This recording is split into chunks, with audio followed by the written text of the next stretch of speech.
low periodicity multiples that may travel within this low velocity area and then come afterwards in a longer time within our section below. So now we will be modeling the multiples in each window. This is in here. Here is in orange the window of the multiple generator, and this is the modeling of the multiples that may come from this window. Then we have, this is the main multiple generator window. With this is the modeled multiples related to that. And here is the longer window with the multiple potential multiples coming from this window.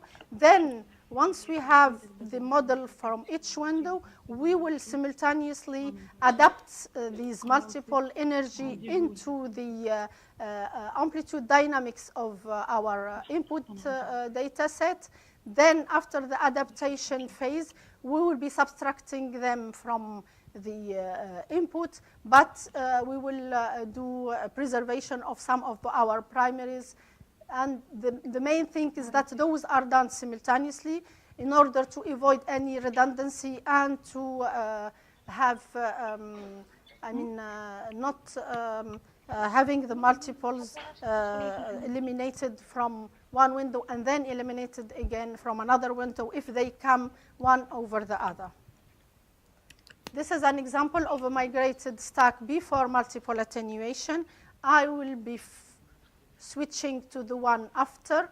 This is one before and after. You can see here that the amount of energy, the high energy coming from the multiples that have been removed from the section, all over the section from the shallow part in here to the deeper ones. And again, also in the Ordovician, we are seeing our primaries better in the section, again, of the Ordovician in here.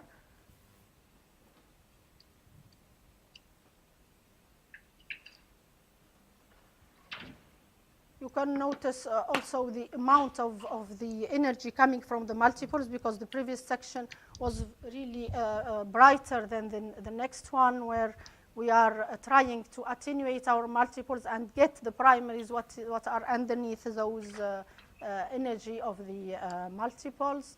Here we did also a QC on an inverted seismic section. This is the one before the multiple attenuation and the one after. The whole image has changed from the one to the other. We eliminated some of the multiples, mainly in this section here as well. And also, we will having a better image in below. This was cross-checked with the well, where we have generated the acoustic impedance log at the well location, which is the black trace. Then we have the one before multiple attenuation in red and the one after in blue. We have a better fit from the acoustic impedance log of the well to the one after multiple attenuation. And you can see that we are modeling the details better with the well log at the well location after multiple attenuation.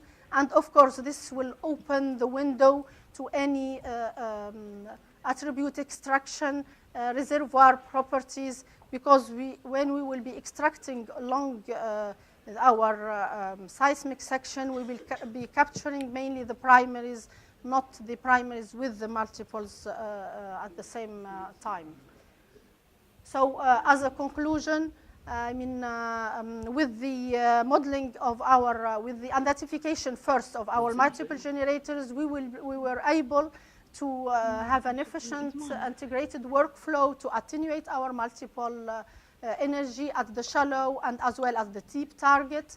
And this clearer seismic image will enable us to have a better imaging and understanding of our reservoir geometries. And we will be also able to map many primaries events from the shallow to the deep. This will also enable us to have a better insight in the whole structural evolution of the basin. And we are also working in this aspect with the other team members. We also trying to extract some of the reservoir properties within our primary target, the Akakos, and as well as in the Ordovician. And all of this, of course, will help us to de-risk our structures in terms of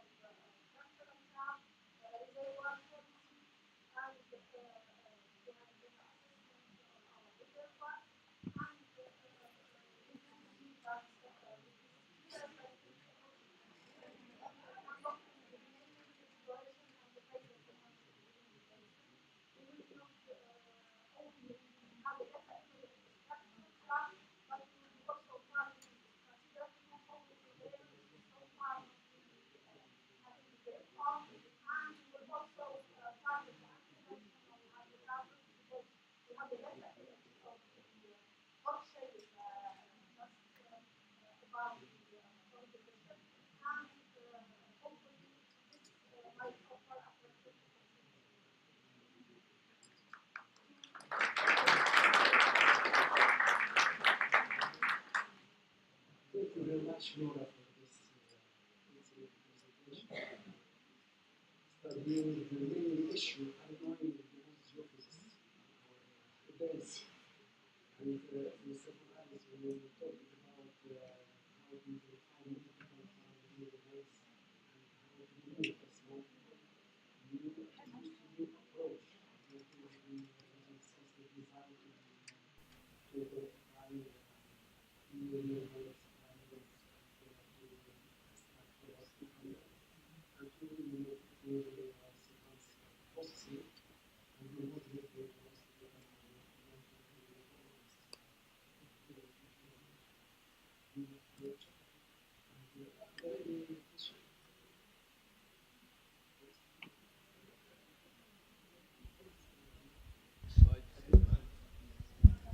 Did you look at the frequency content before and after your reprocessing?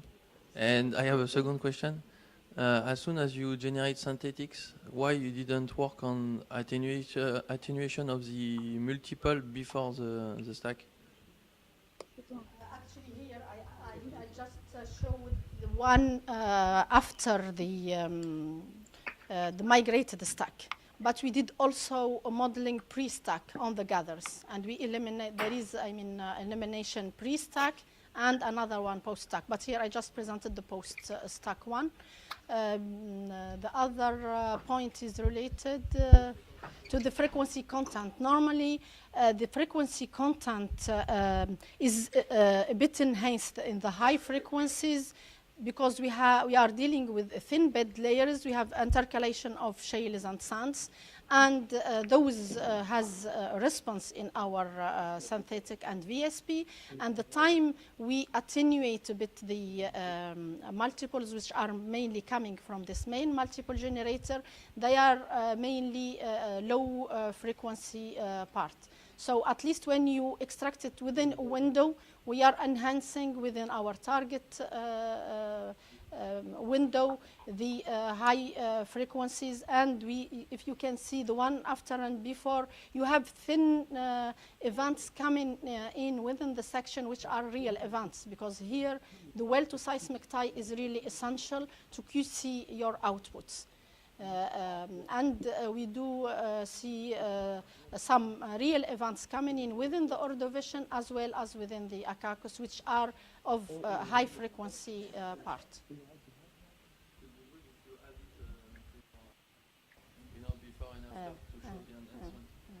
Yes, I was just constrained with the time. This is.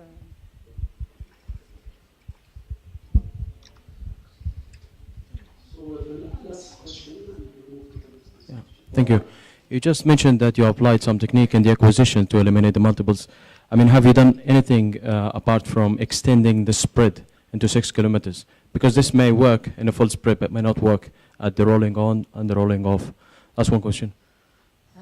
Mainly it's within this long offsets, because we are also constrained by the enamo stretch in there. So we did a simulation where we cannot really get into more than that, because with this we have already the constraints of 30% NMO stretch in there. So we were not really able to add more. Remaining in the acquisition, the other point related also to the acquisition is those hyperbola that I was speaking about. And here I just showed one aspect in the processing where we eliminate those, but there is iterations. Once you eliminate a bit, you attenuate a bit, let's say, not eliminate, you attenuate a bit, then you go back, you do your velocity picking again, so you are seeing better your events, the primaries, the multiple is a bit attenuated, and then you redo again your stack, and at the end we are even applying Raiden the multiple, which was not appropriate before the multiple attenuation. Raiden is a good technique to be used after post-stack processing, but as the colleague said, you could use surface-related multiple prediction and surface-related multiple elimination before stacking. Then you apply Raiden after doing the stack and after migration. Yes, this is the case. Okay. Because this is actually was done in collaboration with the CGG people in the head office. So we have a team there, and it was done in collaboration before and after stack. But here I just put the post. Thank you. Thank you. Thank you very much for your presentation. So we move now to Maurizio Ferla is going to talk about advanced permanent hybrid fiber optic seismic acquisitions compared with standard downward geophones, accelerometer measuring along exploration work. Just in the meanwhile, Maurizio is started his experience in oil and gas in 2007 with the ENI, still in the same company. He is a multidisciplinary geoscientist, broad experience in geophysics and integration in geology, interested in multidisciplinary exploration technology. His technical specialties are theory of seismic, geophysical monitoring, seismic velocity conductivity, seismic anisotropy, two-step depth migration, seismic fractures, and ADO analysis.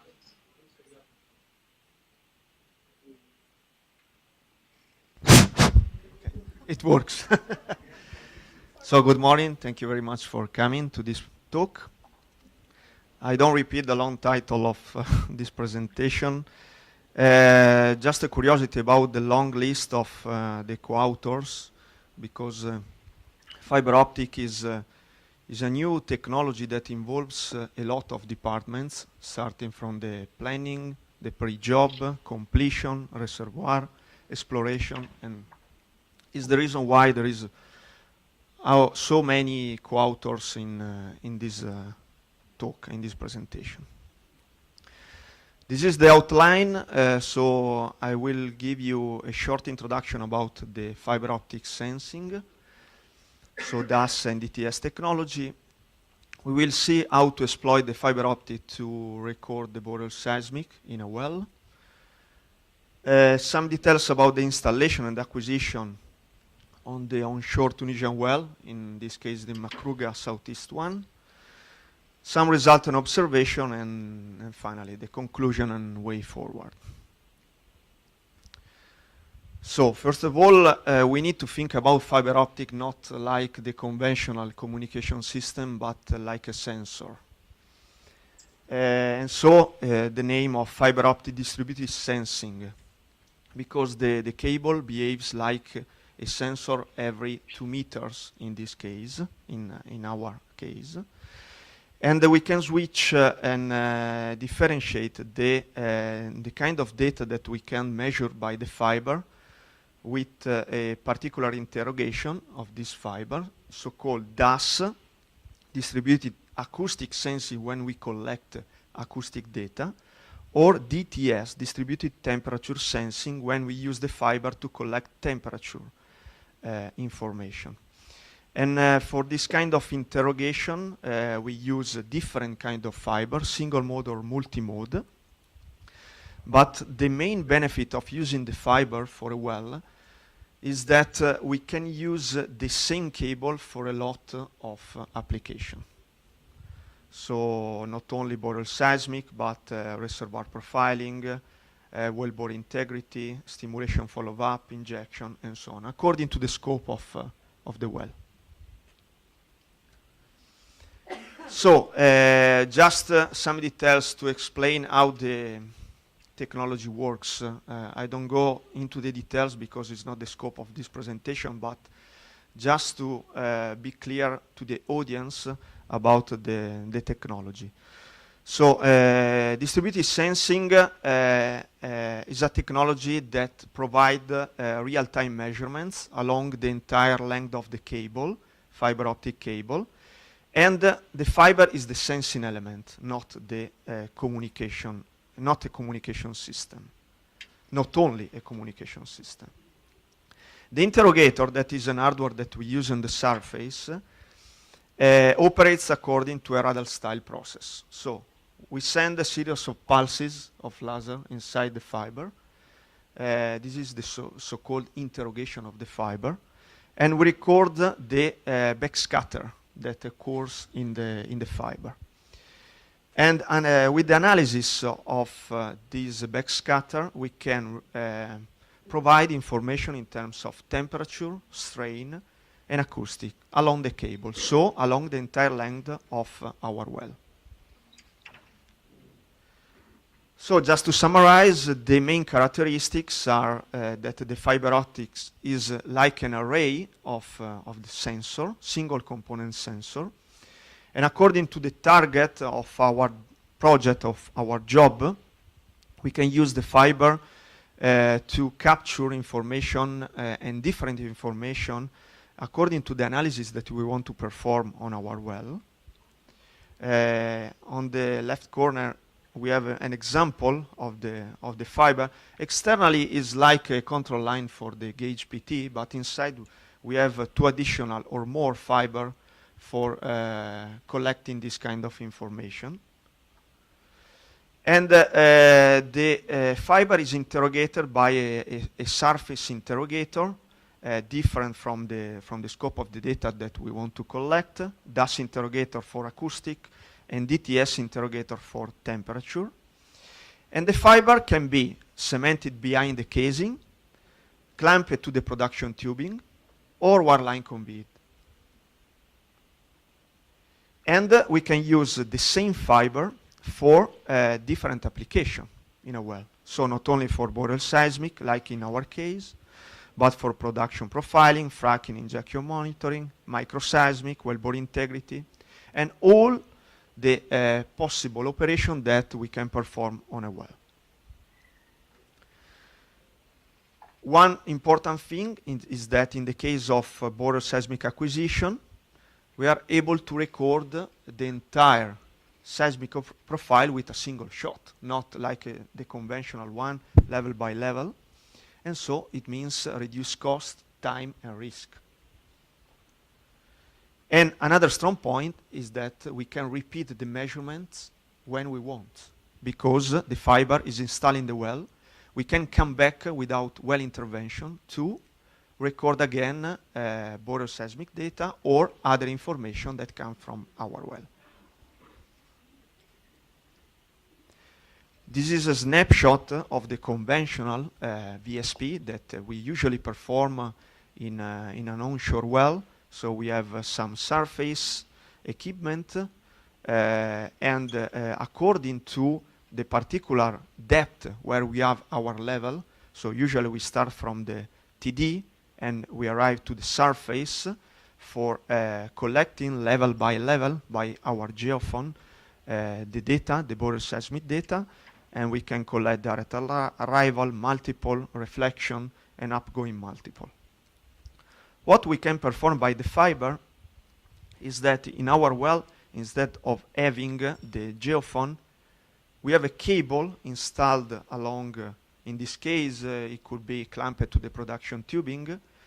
We have like a sensor every 2 meters from the TD to the surface, and we can collect immediately with a single shot all the entire length of the well without going level by level. So it's evident how we can reduce the operational time for acquired and borel seismic, and we can improve our acquisition, because if usually we take 12 hours for a zero offset, we can use the same time to collect walkaway lines or circular BSP or something similar. Okay, no, I forgot the animation of the single of the laser that go in real time from the interrogator to the TD and come back for collecting the information. So what's the impact on the business? The reduced operational time and cost for acquisition, no rig standby, because we can perform the acquisition after the well completion. We can record complex geometry for reservoir characterization, so a 3D BSP. We can repeat our survey for 4D measurements. No workover required, because no well intervention is needed for repeating the measurement during the time. And the data can give us a lot of information for reservoir characterization, but also for reservoir profiling.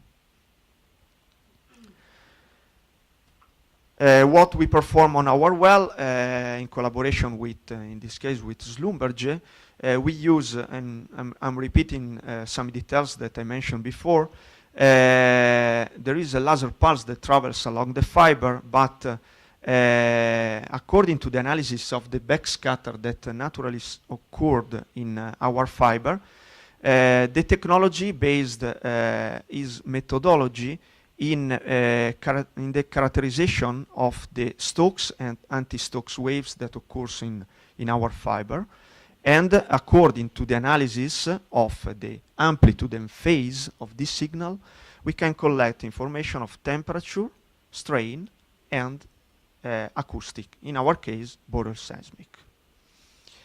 So we apply this methodology on the Makruga Southeast 1 well, using a gauge PT at the top of our reservoir, but in the same cable we put two fibers, one single mode and another one multi-mode, one for DAS and the other one for DTS, permanently installed to the production tubing. There are some photos of this installation. This is the operation that usually you perform when you complete a well, but in our case we install permanently the cable outside to the tubing. There is a operation that we perform on the wellhead when we separate the electric line to the optical one. This is an operation that can occur during the fiber optic installation called splice, when you need to cut your cable and fix one side of your fiber to the other side, like a mechanical operation, but in an optical manner that is not so straightforward. So on the left, for the Makruga Southeast 1, we have the pre-drill program that with two targets, the Ordovician and Akakous. Unfortunately, after the drilling operation, Akakous was dry, so we changed during the operation our completion program. But the fiber was installed from the surface to the gauge PT, just down to the last packer, just before the Ordovician reservoir. So why unfortunately? Because in this case we use the fiber only to collect the temperature and acoustic from the surface to the top of Ordovician, and collecting also the boreal seismic. But if Akakous was not dry, we had the possibility to use the fiber also to characterize the reservoir profiling also in front of the reservoir levels. We divided our acquisition phase, boreal seismic acquisition, in two phases. One during wireline, using also an hybrid cable, so wireline that inside included also a single mode fiber to collect DAS data, and the phase 2 that focus our acquisition on the permanent cable installed outside to the production tubing. So for the first phase, we acquire a 0 offset VSP and 4 offset VSP, just with the standard technology and the wireline retrievable option. And for the phase 2, we record a 0 offset, 4 offset VSP to have a comparison with the previous phase, but also 2 workaround VSP and 4 workaway VSP. I don't go into the details of, because it's quite clear from this slide.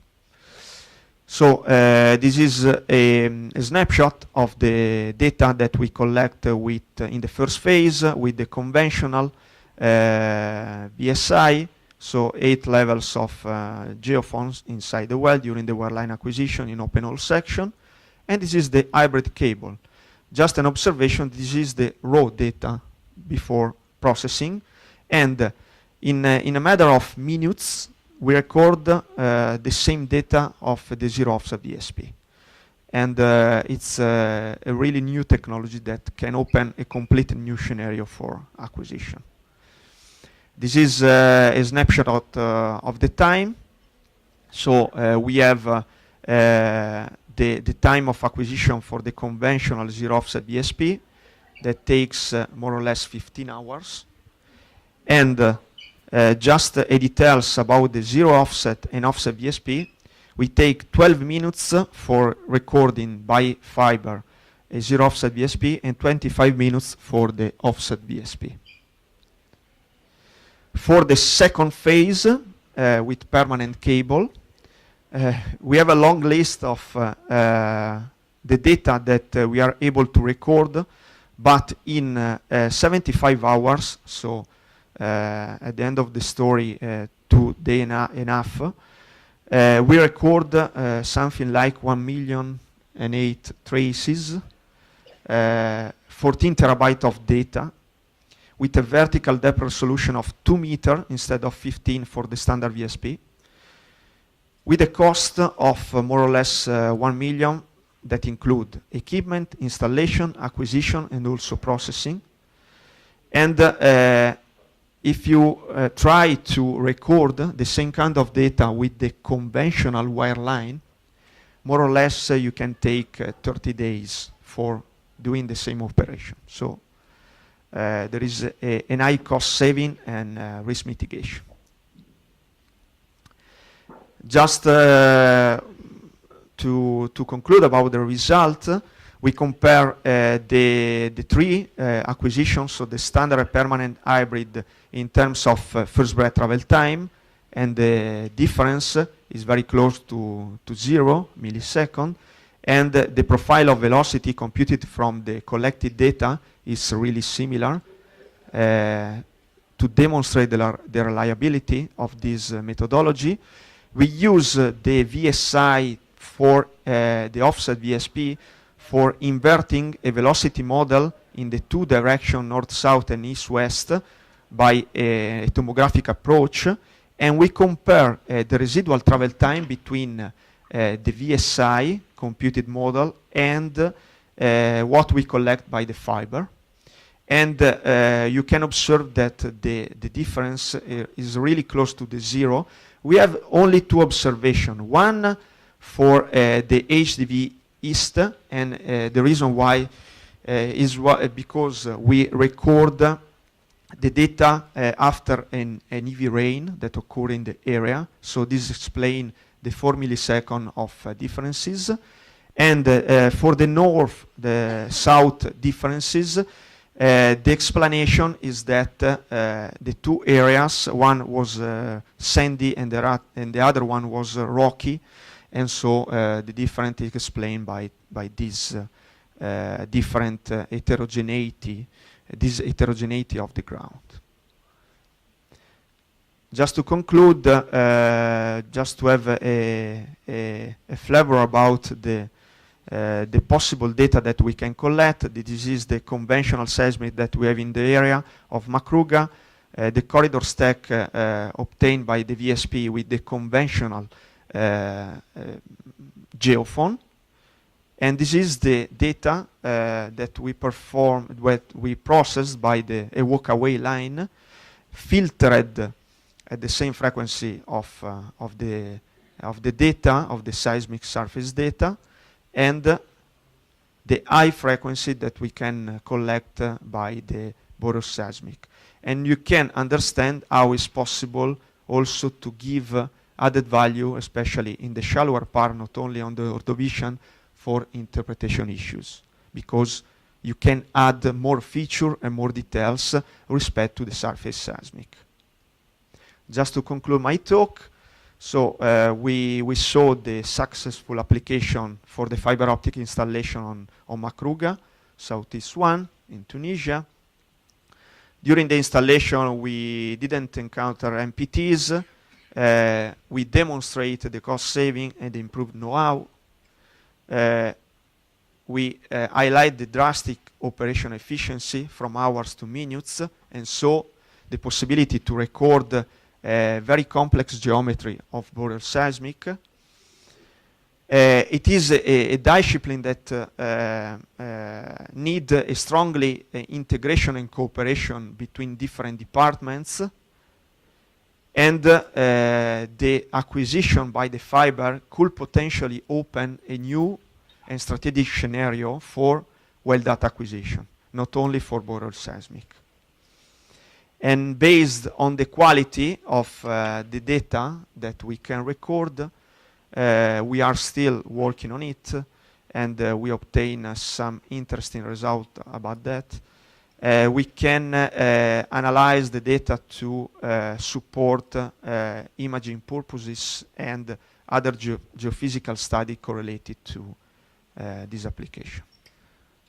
Just before concluding, I'm really thank all the people that from any Tunisia and in any quarter collaborated to this project. Also Schlumberger, there is Pierre Bettinelli that follow on the audience that followed the acquisition and processing. And so thank you very much for your attention. And if you have some question, I'm glad to answer you. Any question?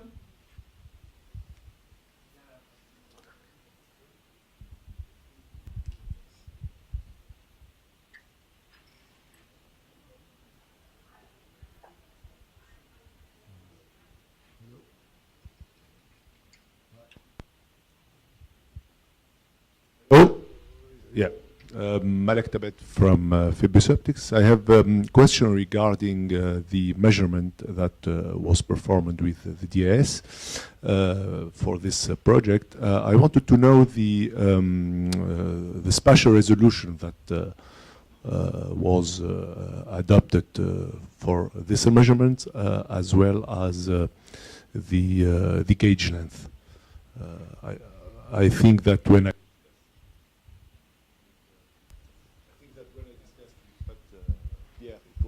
meters, but just to be sure about. Yeah, I mentioned 2 meters, but after the processing of the data, that I only put a slide at the end of this presentation because the main objective was about the installation and the data that you can collect, not about the process data. At the end of the story, we obtain during the acquisition, the gauge length was 20 meters. With 5 kilohertz of the laser pulse, and the process probably Pierre was 3 meters, if I'm not wrong. But I didn't present the data in this moment, and so is the reason why I don't put details about that in this presentation. But thank you very much for your question.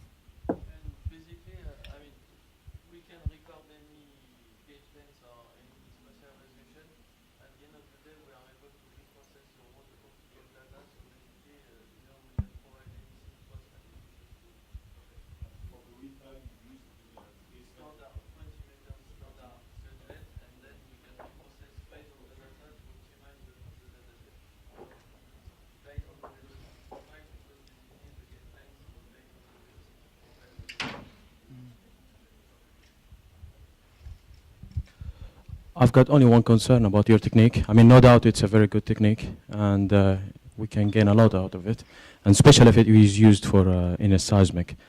But, and of course, there's only one main issue that starts from the single measurements up to this new technique, which is the noise.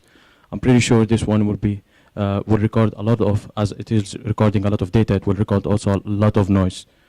And because in seismic acquisition, before we do processing, we do what we call digital group forming or group forming to overcome the random noise. But I'm not sure how could you handle the amount of noise that you used in this technique. I mean, what kind of processing that you apply to attenuate the noise. But the final concern is, I'm pretty sure that this technique will also open the door to a lot of noise to be recorded. Thank you. The answer is very long because it depends on the scope of acquisition. Obviously, what I presented in the boreoseismic was recorded in a static well. So in this case, it was not producing when we record the boreoseismic data. There is an issue related to the noise for the static, so you can improve your acquisition, increasing the number of shots, and also how you can plan your signal by the vibro size to increase the signal to noise ratio that the fiber can record.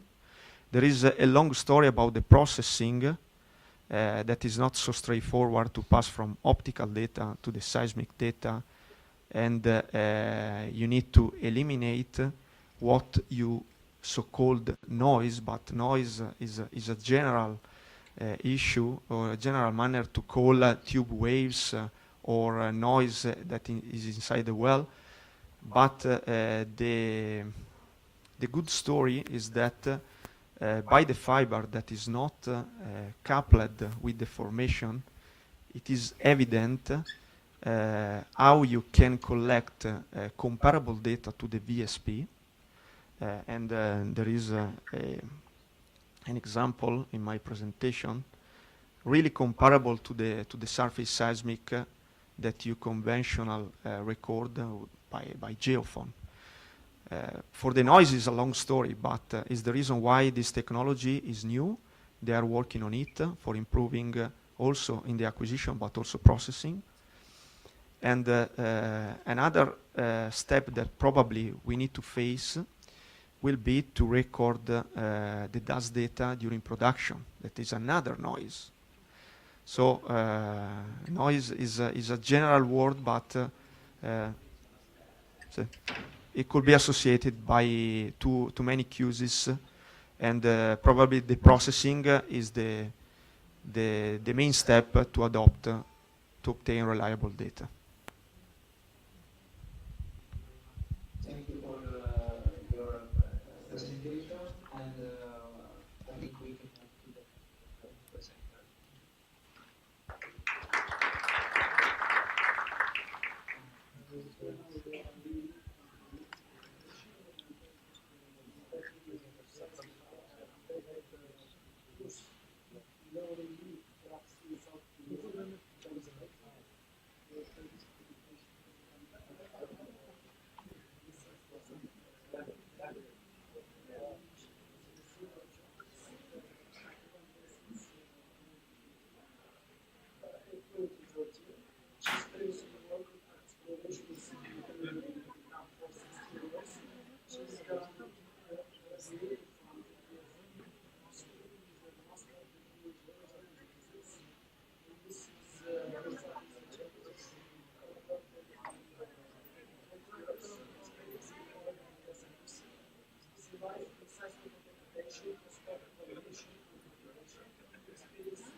Allô?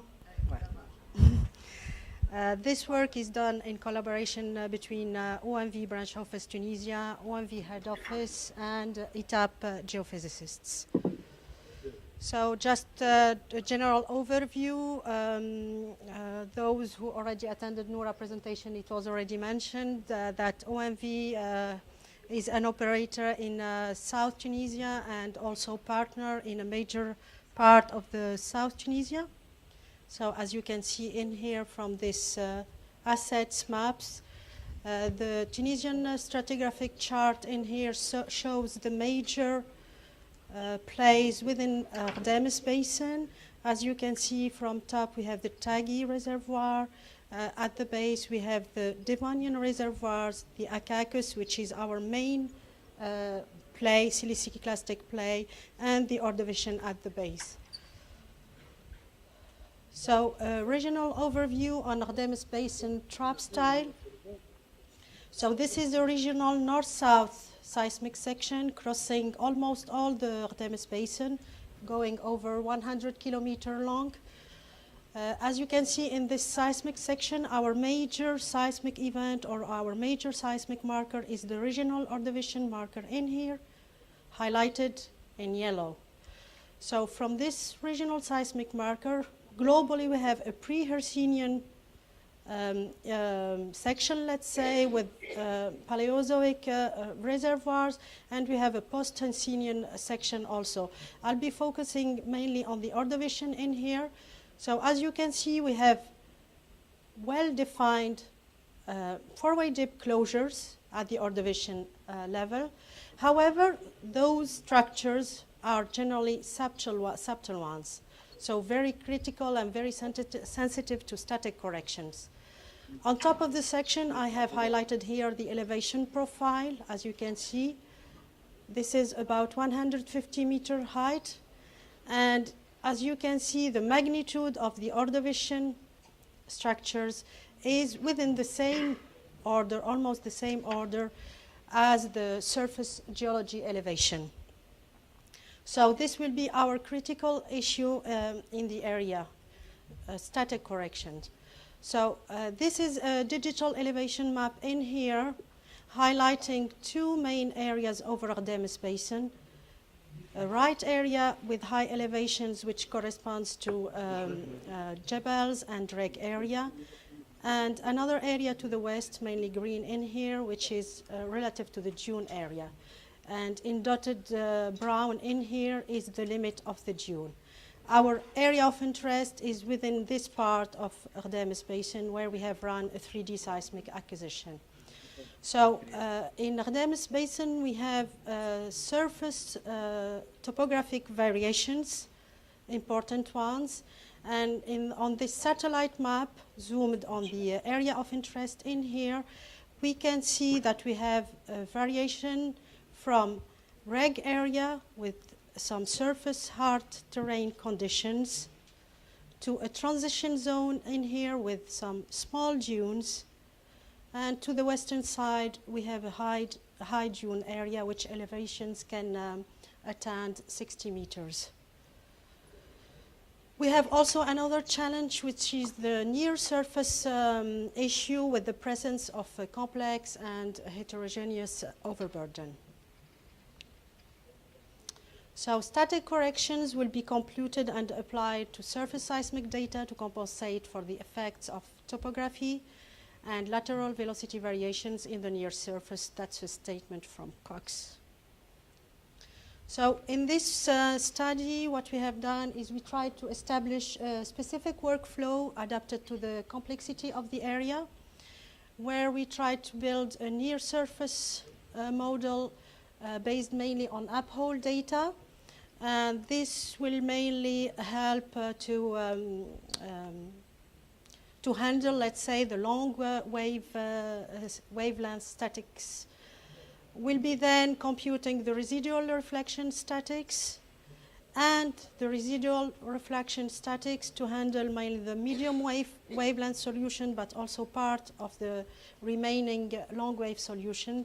And after that, we'll be doing some automatic residual reflection static to handle the short wavelength static solution in an iterative manner. So I'll be starting by the near surface model building. So in blue in here is our area of interest, where we have acquired some new upholes highlighted here in blue. But we also have many upholes already existing from the vintage 2D and 3D data sets, highlighted in the northern part in pink, and to the south in pink too. So the objective is to merge the information coming from all existing uphole campaigns, and to try to map the base of the weathering layer over the full area. And the ultimate thing is to create a smooth and reliable model coming from these uphole data. So what we have done as exercise is that we ran through the different uphole surveys one by one, and tried to analyze the velocity and the lithology of the different layers. So this is the vintage survey to the south. What we can notice is that we have 3 different layers for the overburden, and a substratum, a limestone at 3,000 meters per second on the base. So in our new acquired uphole survey, we can identify almost the 3 layers on the top, and the substratum at slightly a smaller velocity. On the vintage data also to the north, so we also identify a sandy package on top with low velocity, 2 packages in here with the 2 velocities already highlighted on the 2 surveys, and a substratum, a limestone with the same velocity of 2,700 meters per second. So we'll be creating our near surface model based on a 3-layer model. So sand at the uppermost with small velocities, a mixture of sand and clay with slightly higher velocity. The 3rd layer, it's clay and marls with 2,300 meters per second, and the substratum at about 2,600 meters per second. So how we're going to handle building this model, knowing that we have a difference in topography. So what we did is we subdivided our area in 2 regions. To the east, we have a Rag Mountain area, and to the west, the dunes area, with the transition zone in between in here. So for the dunes area, we have adopted the normal elevation model, and for the for the Rag area, we have adopted the thickness model. And in between, we're going to see how we're going to handle the transition in between. So I'm showing in here on an east-west section the different models. So if we build the model based on thickness model, that's what we have.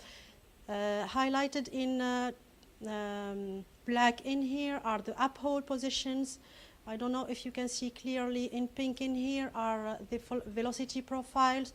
So this thickness model is created trying to honor at a maximum the velocity profiles from the upholes, and taking into consideration the 3 layers too. So same profile, exactly the same one, but created based on the elevation model, and trying also to honor the same velocity profile, so it gives completely different result between the 2. So what we did really is that on the eastern part, on the western part of our survey area, we adapted the elevation model purely. On the eastern part, we adapted the thickness model, and in between, we tried to merge smoothly based on that transition zone, that transition polygon. So here just a comparison between pure elevation statics. So that's the map computed based on elevation statics, and you can see the statics computed based on elevation that range between, let's say, 30 to 70 something. And our primary statics based on our model, they are way too important in here, going to 120 milliseconds. And we can see clearly that we can handle the topographic problems and the subsurface problems too. So those are the two profiles along that east-west section, showing the difference between only elevation statics and statics coming from the primary. And you can see the huge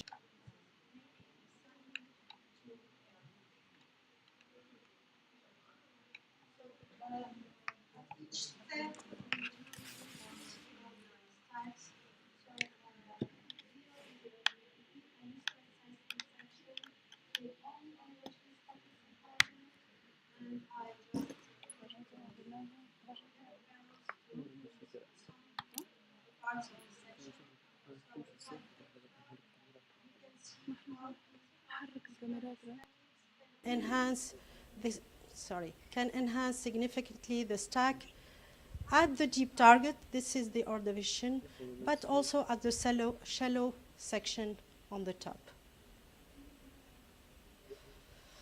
So second step, we didn't stop only at near surface model building, but we have run also some residual refraction statics based on the picking of a deep refractor. So the idea is that on raw gathers where we have applied already AGC, so we tried to flatten the surface events. So we did a linear move out, and we are trying to make some, to generate some stacks from those uppermost events. So we selected a range of offsets. Sorry, the pointer is not working. A range of offsets in dotted red to the right and in dotted green to the left. This range of offset is between 1,200 and 2,000 meters, where the refractors are the most flattish in that area. And from those, we are going to generate two stacks. The first one is called a direct stack. The second one is a reverse stack. And as you can see on the map in here, in a ring direction, so the first one is a direct in that direction, and the second one is a reverse stack. And on those stacks, we are trying to pick a shallow refractor, and then these picket times will be corrected in the two directions. We'll try to flatten that shallow horizon. And after that, we generate our refraction static map for the whole area. And you can see that these residual statics are ranging between, let's say, 30 to minus 30 to plus 30 milliseconds. QC on stack always, the same seismic section. So those are the primary statics that we already applied based on the uphole model. And then we, on top of this, we applied the residual refraction statics. And you can see that there is a big, let's say, a good enhancement of the continuity of the reflectors. So then the second step is the residual refraction statics. So the exercise is that on near offsets, we have selected near offsets from 200 to 600 meters on a shallow time section. We generated some stacks, and on top of these stacks, we tried to pick automatically pick a seismic horizon shallow seismic horizons, and this step will help us to QC the remnant statics, if any, are still existing on our horizons. So the idea is that the geological hypothesis is that these shallow horizons do not have time structures linked with the surface geology, such as dunes. So each, let's say, rapid variation should be related to static issues. So, sorry? Okay. So that horizon is filtered in a low frequency part and a high frequency part, and the high frequency part of the horizon is back sampled. Sorry, the low frequency part is assumed to be related to the geology of the horizon, and the high frequency part is assumed to be related to the statics. So it is back sampled to the recording and source position to generate the static correction. So QC on stack also. So this is the input, and this is the output. And we can see that we are even handling some of the long wave static issue. So at the final stage, we have run the automatic residual refraction statics to handle the short wavelength static solution. And this is an automatic based, this is a software automated issue, let's say. And this is the map generated for these residual refraction statics. And you can see in here that it ranges between -10 and +10 milliseconds. These automatic residual statics have been computed at different passes during the processing, and from time to time the static solution is getting smaller and smaller. And we have done also QC on stack. So this is the input seismic, and this is the output on which we have applied the residual reflection static. So mainly, if you can focus on the upper part of the section, we do see a good improvement. Sorry. Sorry, here it is.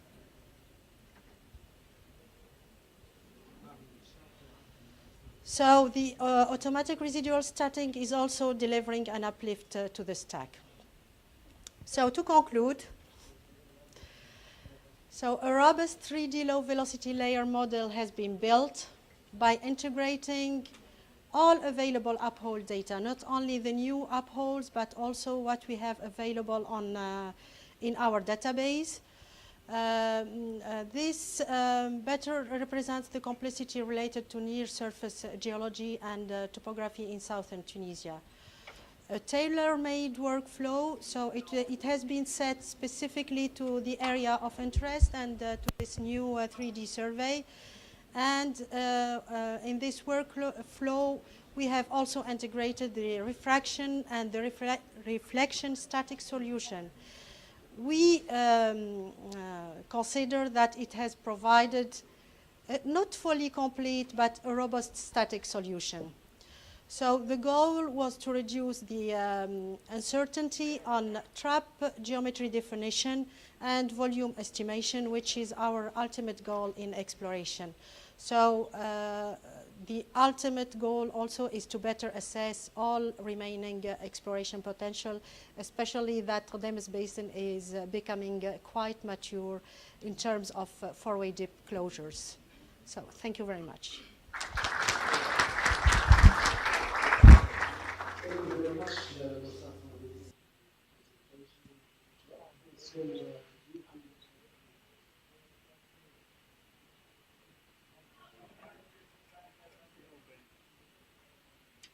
There is no question. We can move to the next presentation. Okay, so we now have Fatma Tohami that will talk about the sensitivity to reservoir properties modeling of Piton field. Fatma graduated in in geology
Good morning, everybody.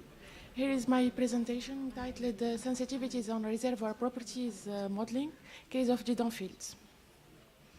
We start by the agenda. We start by an overview of the field, the main challenge that the Didon field is faced to. The third part will be, on the third part, we will focus on an overview of the reservoir properties. The fourth part, we focus on the sensitivities run, on the modeling, modeling workflow, the sensitivity runs, the different items, sensitivities, facies, porosity, permeability, and the water saturation. Then we are going to see the impact of this, these different items on the volume calculation. And finally, conclusion. Didon is situated on the southeast part of Tunisia. It's a faulted anticline on the anticline on the Ilgaria limestones. Didon is covered by 3D. Didon is covered by a 3D survey, which is a merge between the MZ4 and PZ 2010. The cube was reprocessed on PSTM and PSDM. Didon was discovered by Elf Aquitaine on 1976 through the drilling of Didon 1, which tested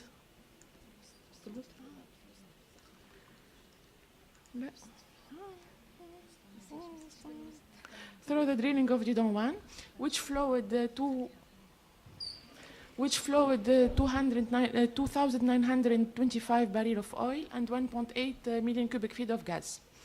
Didon 2, the second well Didon 2 was drilled near the water zone and tested oil and water after nitrogen lifting.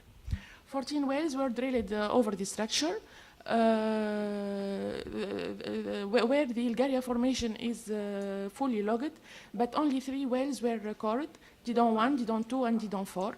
A sidewall core was done on Didon 3. A special core analysis study is available, was done on the plug of Didon 4. So that's brief. Here we are going to see an overview of the field, of the Didon field events. Despite being discovery earlier, the production of Didon started on 1998 by the drilling of Didon 3, which produced 9,000 barrels of oil. The production will grow up on 2002 by the drilling of Didon 4, which was planned initially to test the external limit of the structure. The second production phase started in 2006 by the drilling of Didon 5 in substitution of Didon 3 on the central part of the block, as you can see in the map, and Didon 6 in the eastern part of the structure. So in 2006, the total daily production reached a plateau of 20,000 barrels of oil during the first 6 months before start decreasing. The third production phase started in 2008 by the drilling of Didon 7 in the central block, which flowed 12,500 barrels of oil, and Didon 10 in 2009, which flowed 5,500 barrels of oil before start producing water. In 2016, 3 wells were producing, Didon 6 intermittently, and Didon 7 and Didon 10. The oil production rate continued decreasing and dropped to 700 barrels of oil by June 2016, with an average water cut of 82%. Didon field exhibited good production performance, leading to a total recovery factor around 38. The volume of oil accumulating was 33 million barrels of oil until June of 2016. Didon is faced to many challenges. The high recovery factor calculated in the previous models was, as presented, was 38%. The availability of the new seismic cubes, the decrease of the production, and the increase of the water leads up to update the new model. Leads up to update the Didon model. in order to assess for a better assessment of the STOIP, in order to enhance the recovery, and to review the economic situation of the field in order to locate new infill production wells to extend the field life also. Here we are going to see an overview of the different reservoir properties. As I said, Didon is producing from Bulgaria nummulitic limestones. Here we have an example of the CPI run over the Didon 1 well. It's not the good well. It's not the best well, but here Didon 1 is presented as example. We have a set of basic logs run, gamma ray, sonic, deep and shallow resistivity, and neutron density logs. Core also was available. The core data were corrected. The compaction effect was applied based on the scale run on Didon 4. And here we can see the bed lecture of the density logs. So the porosity was calculated using neutron model, and which gives good matching result compared to the core data. The permeability was calculated using Schlumberger formula, and we can see the good matching existing between the porosity between the permeability calculated and the permeability core. In the histogram below here, we have the compilation of the different porosity run over the different CPI of Didon wells, and where we can see that porosity can exceed 24% with an average of 16. Same for the permeability, which can exceed up to 2 Darcy with an average of 18 millidarcy. The initial reservoir pressure was 275 bars, but we noted a depletion of 15 to 70 bars depletion since the start of the production. Now we move to the modeling workflow. The sensitivity is done. We use it as input data, the seismic and the acoustic, the seismic and the amplitude and the amplitude cube, the seismic and the velocity cube on the PSDM for the PSDM treatment. Also, we use as input the depth map. We refer it to the LC4, which is the map converted to depth using a layer cake velocity model, and also the well data. So the structural modeling was done as routine. For the porosity distribution, we adopted three methods using the moving average distribution, the acoustic impedance cube as guide, using the facies and the acoustic impedance cube, and then an arithmetic averaging was estimated for this for the two models. Porosity grids were generated, and then the permeability, you are using different formula depending of zones. And for the water saturation distribution, two models were adopted using the PC curve and G function. These different items were used for the volume calculation.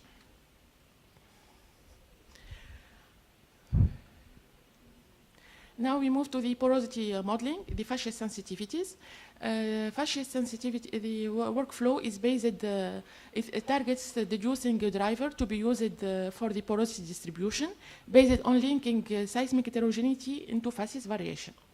This workflow is based on the extraction of different attributes based on the amplitude cube and the associated velocity.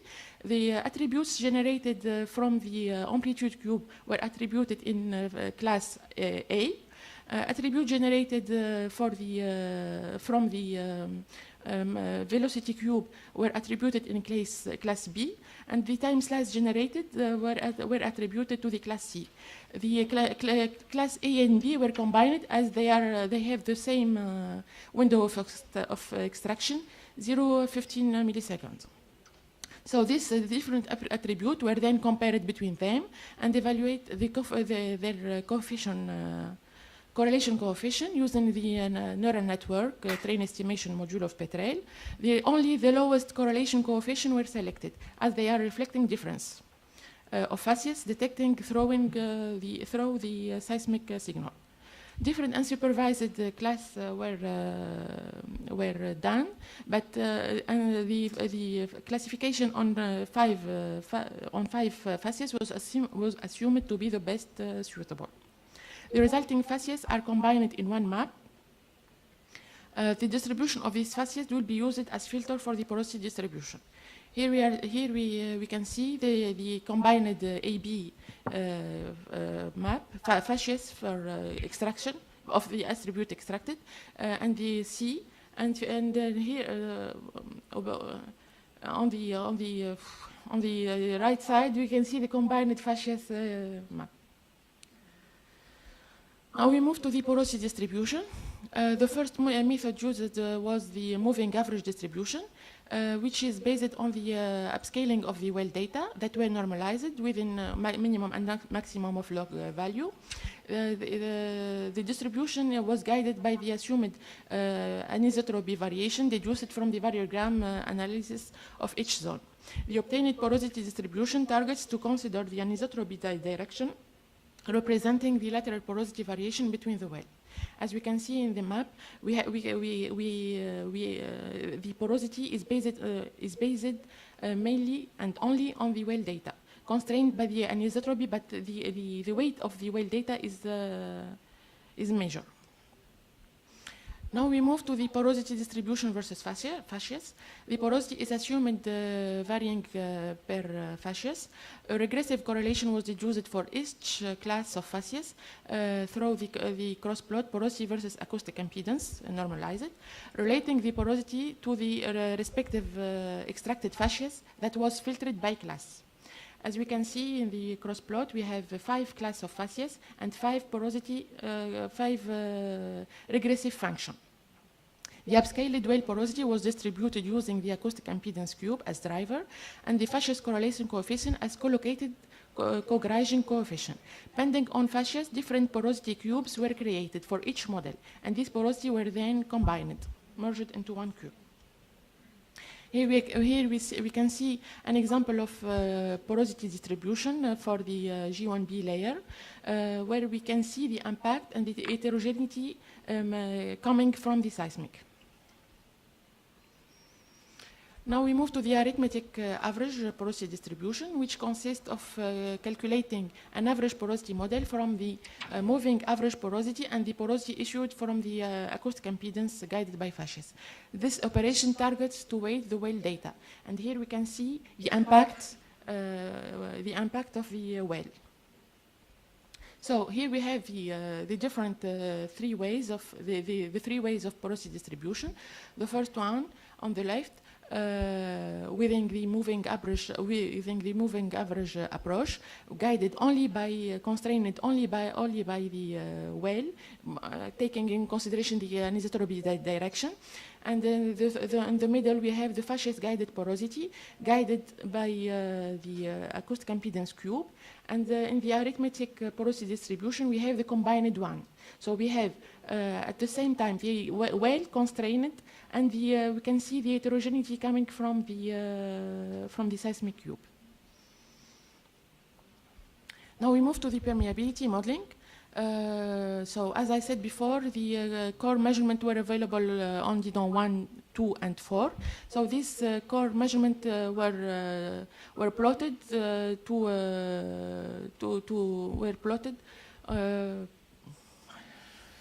to deduce 4 perm function. And as we can see here, different functions were deduced per zone. A function for G1A zone, a function for G1BU, and a function for LMS. The other layers were grouped on one function.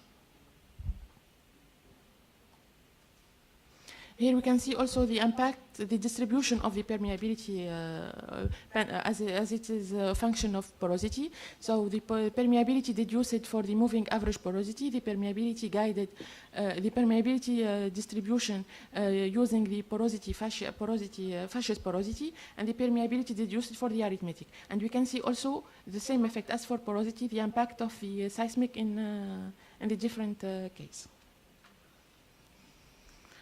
Now we move to the water saturation modeling. The water saturation was calculated using two approaches, the G function. A function was deduced depending on the porosity class. So a function was deduced for the porosity less than 7%. A function, another one for the porosity comprising between 7 and 30%, and another function for porosity upper than 30%.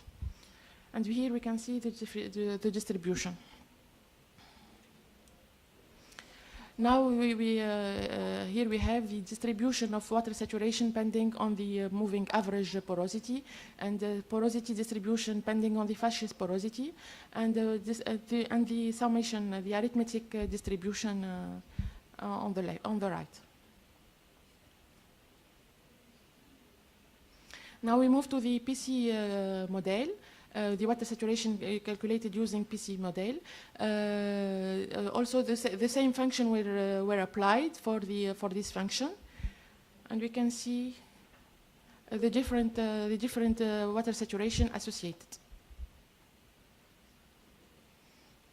Here we have a comparison between the existing model, the 2017, sorry, and the previous one done by Schlumberger in 2011, and we can see the main difference. We can see that the difference of the shape of the structure, and we can see also the different. We can see here the effect as from this lateral cross plot. We can see this upside, yeah. We can see this. We can see this upside here.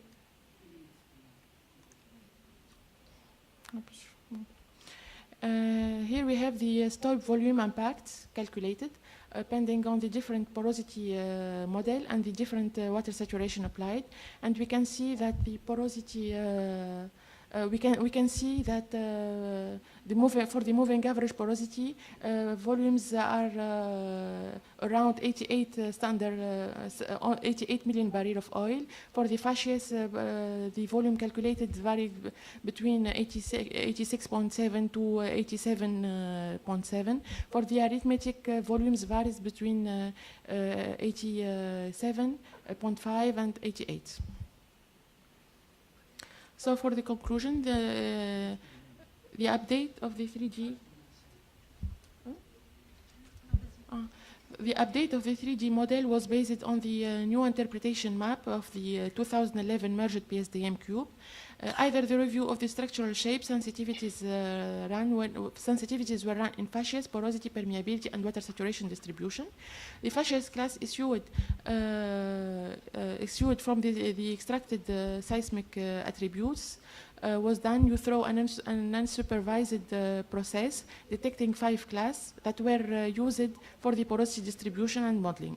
The other distribution sensitivities used for the porosity modeling were the moving average porosity and the average arithmetic calculated by an averaging of the two latest methods.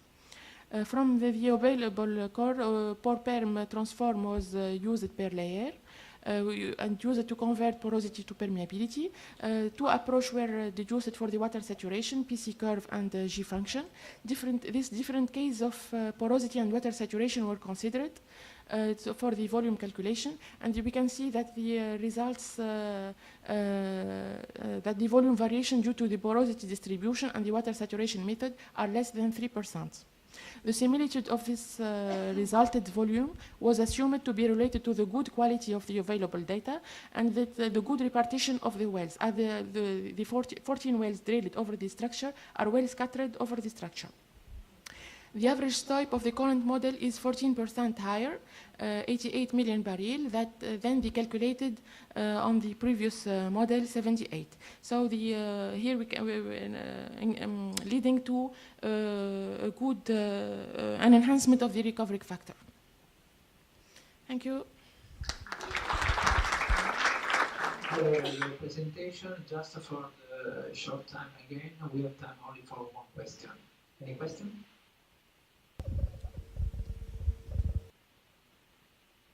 Okay, I guess that we can conclude this session. Thank you very much to all presenters and all the attendees. And there is another question after lunch, so enjoy your meal. Bye.